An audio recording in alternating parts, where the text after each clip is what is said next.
موجود ہیں، ان جیسا پوری دنیا میں کوئی نہیں ہے۔ یہ اتنی تھوڑی تنخواہوں پہ پڑھاتے ہیں کہ ان کو صرف نزلہ زکام ہو جائے تو اپنی تنخواہ میں دوائی نہیں لے سکتے۔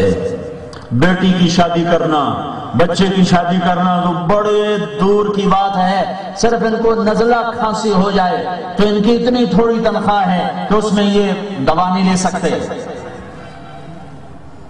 گوشت کھانا، مرغے کھانا، یہ تو ویسے مولوی حلوے بڑے کھاندے، آپ کھاندے آپ پر مدرام سانو کر دیں۔ اس بیچارے کو کبھی مفت مل جائے تو کھا لیتا ہے، خود پکانے کے تو پیسے ہی نہیں ہوتے۔ یوں چٹائیوں پہ زندگی گزار دینا۔ میں ایک مدرسے میں گیا تو وہاں وہ حفظ کا مدرسہ تھا، تو بڑا ہال تھا، تو 200-250 بچہ زور سے پڑھ رہا تھا۔ تو میں 5 منٹ بھی نہیں بیٹھا، اٹھ کے باہر نکل آیا۔ تو میں نے وہ قاری صاحب سے کہا، تیرے ظرف کو سلام کرتا ہوں، تو روزانہ 8 گھنٹے یہاں گزارتا ہے اس شور میں 5 منٹ نہیں بیٹھ سکا۔ اور اس قاری کی تنخواہ پوچھے تو وہ تو دال بھی نہیں کھا سکتا، اس دوائی تو بڑی بات، دال بھی نہیں کھا سکتا۔ اتنی تھوڑی تنخواہ پر اتنا بڑا مجاہدہ، پھر تم لوگوں کی گالیاں الگ، مولوی کی جاندے نے، قاری کی جاندے نے۔ قیامت کے دن مولویوں سے کہتا ہوں ان کی ملامت کی پرواہ نہ کیا کرو۔ عدل العوادل حول قلب الطائه وهوى الأحبة منه في صودائه القلب أعلم يا عذول بدائه وأحق منك بجفنه وبمائه فومن أحب لعاصينك في الهوى قسما به وبحسنه وبهائه۔ یہ فیصلہ تو آگے ہوگا، حشر کا دن آئے گا، جنت جہنم آ گئی، میرا اللہ بھی آ گیا، عرش بھی آ گیا، فرشتے بھی آ گیا، ترازو بھی آ گیا، میزان بھی آ گیا، صراط بھی آ گیا، میرے اللہ کا اعلان ہوگا، این الفقہاء این الائمہ این المؤذنون۔ علماء کدھر ہیں؟ مسجدوں کے امام کدھر ہیں؟ اذان دینے والے کدھر ہیں؟ یہ 3 آ جاؤ بھائی، ان 3 طبقات کو آگے بلائے گا۔ تم ادھر ممبروں پر بیٹھو، تمہارا کوئی حساب نہیں، مجھے حساب لے دو ان چودھریوں کا، شیخوں کا، نوابوں کا، جو پیسے پہ غرور کرتے تھے۔ آج دیکھو میں ان کے ساتھ کیا کرتا ہوں۔ 2 منٹ بیچارہ امام مسجد لیٹ ہو جائے تو ایسی اس کی بےزتی کر کے اس کے ہاتھ میں پکڑا دیتے ہیں جیسے چپڑاسی ہے، امام نہیں ہے، چپڑاسی ہے۔ اور وہ اللہ کے گھر کو آباد کرنے کے مستی میں وہ ذلت بھی سہتا ہے، پستی بھی سہتا ہے۔ پوری دنیا میں اتنی تھوڑی تنخواہوں پہ گزارا کرنے والے اور یوں اللہ کے پیغام کو سینے سے لگانے والے پوری دنیا میں نے کوئی نہیں دیکھا۔ اور بتاؤ، یہ ایسے طالب علم میں نے ساری دنیا میں نہیں دیکھا جو 8 سال مدرسے کی دال پہ بیٹھے رہتے ہیں۔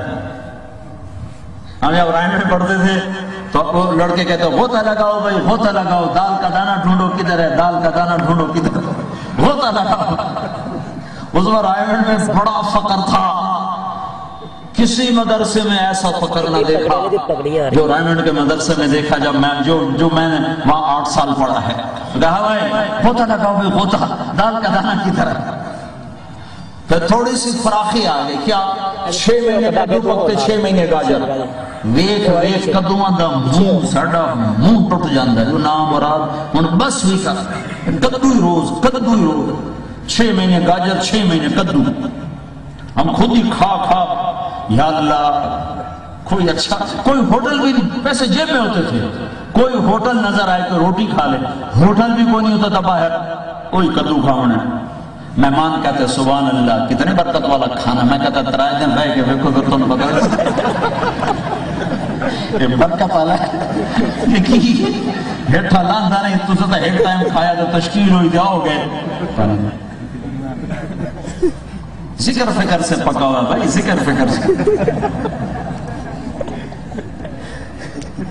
مصیبت سنجنا 8 سالوں کدو کھاتے تھے، گاجر کھاتے۔ ایسے طالب علم پوری دنیا میں کوئی نہیں کہ جو اتنی مشقت کی زندگی گزار کر اللہ کے دین کو سیکھ رہے ہیں۔ یہ الگ بات ہے کہ ہم انہیں وہ نہ دے پائے جو دینا چاہیے تھا، نہ ان طلبہ کی قربانی میں کوئی کمی نہیں۔ تو بر صغیر میں جب 1857 میں مکمل طور پر اسلامی سلطنت گر گئی تو 1834 میں لارڈ میکالے آیا تھا یہاں نظام تعلیم کو مرتب کرنے کے لیے، اور پھر 1857 کی جنگ آزادی ہوئی، شکست ہو گئی۔ اللہ کا نظام تھا، قوموں کا زوال دن دو دن میں نہیں ہوتا، صدیوں پہ ہوتا ہے، اور چند افراد کی قربانیاں قوموں کو بھنور سے نہیں نکالتی۔ جب مجموعہ خراب ہوتا ہے تو اگر افراد کی قربانی اللہ کے ہاں قبول ہوتی ہے، لیکن بھنور سے نکلنے کے لیے ایک مجموعے کو تیار کرنا پڑتا ہے، تب جا کر بھنور سے کشتی نکلتی۔ تو ایک قربانیوں کی بے مثال تاریخ ہے۔ یہ تو نام لے لیا کہ جعفر، میر جعفر نے غداری کر منگال چلا گیا۔ میر جعفر دیگ کا ایک دانہ تھا، سنو، دیگ کا ایک دانہ تھا، ساری دیگ ایسی تھی۔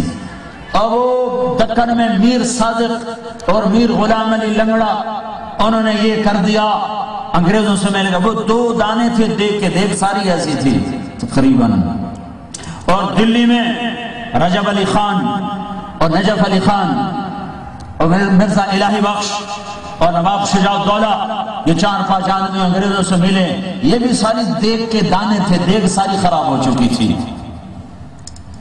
قوموں کے زوال چند لوگوں کی برائی سے نہیں آیا کرتے، قوموں پہ زوال اس وقت آتا ہے جب اکثریت نافرمان ہو۔